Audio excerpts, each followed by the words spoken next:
Good evening, Facebook friends. Back again for another one of these video blogs for Thursday night, June 26, 2014, the third and final blog of the night. Some sports news to report at the World Cup of Soccer. Belgium beat South Korea by the score of 1-0, and also Algeria's tied with Russia by the score of 1-1, and it's the final. Those were the final games of the group play for the 2014 World Cup. They'll have a day off tomorrow, and beginning Saturday starts the knockout round of 16, and the U.S. will be playing Belgium on Tuesday, July 1st at 4 p.m. and you could see that game on ESPN and Univision in the United States, and also you could see it in CBC in Canada. Also, the Red Sox are not playing tonight. They have a day off. They will be traveling to New York to play the New York Yankees for 3 games, beginning Friday night. Saturday night, they will have a nationally televised game on Fox, and I think Sunday night they play on ESPN. Red Sox-Yankees games are awesome, and the rivalry is one of the best in sports. It's not as big as the early to mid-2000s, but it's still one of the best sports rivalries around. Hopefully the Sox could take some games from the Yankees. Okay? Just hope so. Now on to the third and final subject of the night. It's about a personality. It's about the best NHL defenseman of all time.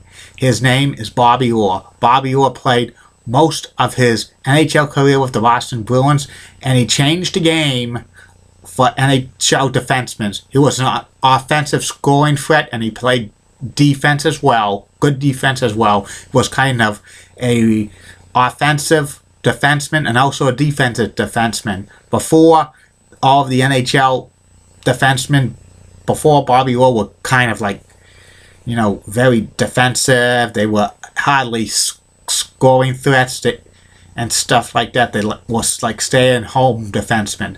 Bobby Orr's story is like the stuff of legends have made up. At 12 years old in 1960, at a pee-wee hockey game, there were a couple of Bruin scouts scouting players on the other team because they were 14, 15-year-olds, and then all of a sudden one of the Bruin scouts spotted Bobby Orr, and they say the rest is history. At 14 years old, Bobby was signed to play junior hockey for the Oshawa Generals in the OHL, which is the Ontario Hockey League for junior players, and he was so good playing against 17 and 18-year-old kids. He played 4 years for the Oshawa Generals, and he set so many records for them. And in 1966, he signed a contract with the Boston Bruins, was record-breaking for any player, which was close to $100,000 a year. Most of the hockey contracts were kept quiet, but on average, during that time, maybe the best hockey players were maybe making $25,000. And Orr just changed the game of the National Hockey League, and the Bruins exploded in the late 1960s, 1970s. Bobby Orr won 2 Stanley Cups for the Boston Bruins. He led the NHL in scoring twice. He's the only defenseman to lead the NHL in scoring. Also, he won 8 straight Norris trophies. He played in multiple All-Star games, made 9 NHL All-Star Team postseason awards. He was the 1967 Rookie of the Year in the NHL, and he also won 3 Hart trophies. And also with Bobby Orr, the popularity of sports, youth hockey in Boston area exploded in the 1960s and 70s. So many skating rinks were built because of the popularity of the Boston Bruins and Bobby Orr. And Bobby Orr was also a big pitchman in Boston. He had a lot of endorsements.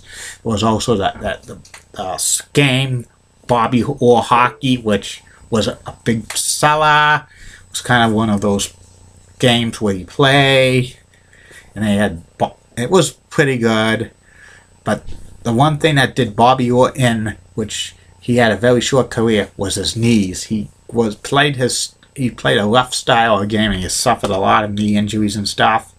In 1976, he signed with the Chicago Blackhawks, and he only played maybe parts of 3 seasons with them before his knees were completely shot, and he had to retire at the age of 30. And that was a shame, because Bobby Orr, if his knees were perfect, he probably would have scored over 500 goals and probably would have had over 1,000 assists easily. He probably would have been playing 20 years in the National Hockey League. After Bobby Orr got out of hockey, he became a businessman, and also his sports agent, Alan Ingelson, also who was president of the National Hockey League Players Association, was a crook. He stole all the players' money who played in the National Hockey League at that time. He stole it, embezzled it, and all of these players from who played in with Bobby Orr lost most of their money, and Alan Eagleson eventually ended up in jail. He had to resign his post from the Hockey Hall of Fame, and his Order of Canada was stripped, which is not good. Bobby's now a sports agent, and he has over 30 National Hockey League clients, and he still is popular around Boston and stuff like that. And he wrote a book last fall, his autobiography. I read it, and it's pretty good. I recommend you read it, okay? And he's probably one of the best sports personalities of all time in Boston, and he's probably the best Bruins players of all time, number 4, Bobby Orr. And his number is retired by the Bruins, and it's hanging up at the TD Garden, okay? Well, this is Rich signing off for the night. I will be back tomorrow for at least 3 to maybe as much as 5 of these blogs. All depends. All depends if there's breaking news or something like that. And I'm getting more and more feedback for these blogs. I'm just getting more popular. And like I say, if there's anything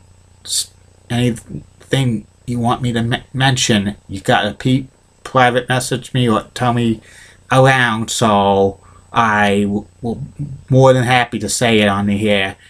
Okay, this is Rich signing off for the night. Bye.